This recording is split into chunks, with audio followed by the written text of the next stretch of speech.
The concept is fine, the characters are fine. What we have to do is to find a way for them to say the same lines, but in a way that doesn't require location filming. Could use studio set. Outdoor sets built in the studio. When I was working on... What I think you fail to realise is we're no longer in the golden age of garish, wobbly sets with a painted sky, a single tree, and a plastic duck floating upside down in a pond. We had real ducks on Back to Nature. At least one programme featured a golden eye. You had a top-secret space weapon on a nature reserve. It's not a bloody space weapon. It is a medium-sized diving duck with a chunky body and a large head patterned in black and white with a wingspan of about 30 inches. I've got a photo of one. Signed by Richard Briers. Wait. What if it's a parody of a 1970s sitcom? So it has a garish set and a plastic duck. Plastic pheasant. We're not turning it into a parody. The last thing it needs is some arrogant, smart-assed interpretation fucking up the only decent script that's been seen here for 30 years. Hey, how's it going? Any decisions about what we're going to do?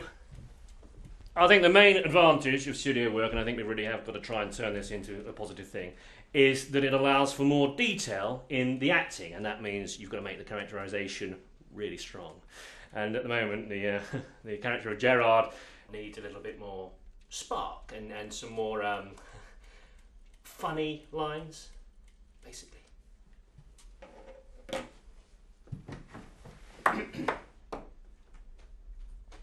Who the fuck are you?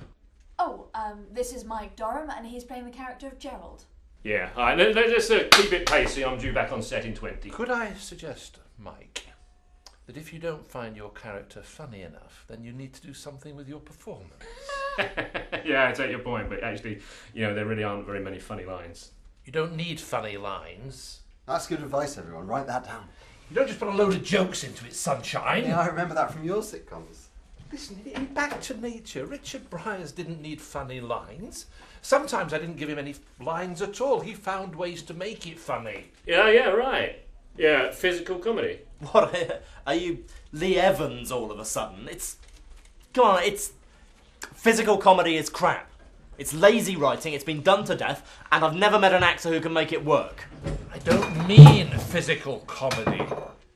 Briers knew how to get a laugh just by the way he stood there. Oh, of course. And Ronnie Corbett was hilarious just by being short. Yeah, why don't we write Ronnie Corbett into it? He could play a peasant. It wasn't just his height, you little twat. It was the way he used it. Yeah, I mean, I get your point. It's just that there really aren't many funny lines. We thought it might be more interesting for your character if he wasn't actually a gamekeeper. Yeah, like if he actually worked in a fire station. But did his job like a game. Yeah, so sort of fantasy that he... Oh, sorry, you're serious, aren't you? Okay, stop! We're just knocking ideas about. None of these ideas, none of them are any good. Right. Well, why don't you just read us what you've written down? I'm sure some of it will be useful. Predator. Fireman. Plastic duck. Pheasants. Bleak house. Female characters. Funny lines. Yeah, I'm not sure about female characters. Women aren't funny. Right. I've been through the script and highlighted the bits that won't translate to the studio at all in green. The scenes I think we can leave as they are, I've highlighted in yellow. And the bits that need relocating, and therefore probably need some strong new characters to make sense of them, I've highlighted in yellow, orange and pink. Once we've decided which new characters and locations we're using, it's simply a matter of splitting up the yellow, orange and pink scenes. I've used the 3 different colours to highlight the main character and thematic groupings in the script to make it easier to organise. So I suggest that we each take a colour and work on it. That's pretty. Bag's eye have pink. I can't see anything highlighted in green. But there's some on the first... No, I mean, I can't read it. I'm colourblind. Well, that's okay. The green bit's the ones we're not using anyway. Wait.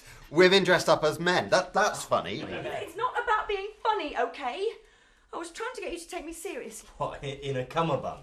It was all costume I had left. Women dressed up as men. Hey, there's a whole first episode in that. Oh, you no doubt want them to have their tits out. That actually is not a bad idea. We could set it on a naturist beach. We could call it Back to Nature. Fuck off. Would it feature a golden eye? Well, why would we want to have a computer-activated nuclear weapon? Wait! Why don't we have a female character? And she wants to be taken seriously. So... Women aren't funny, our experience suggests. I kind of like to cuddle them, I kind of like their breasts. But they can't tell jokes and they can't be absurd. No, that doesn't mean we wouldn't like to shag an iceberg. Thank you. Thank you very much. Good night. See you next week.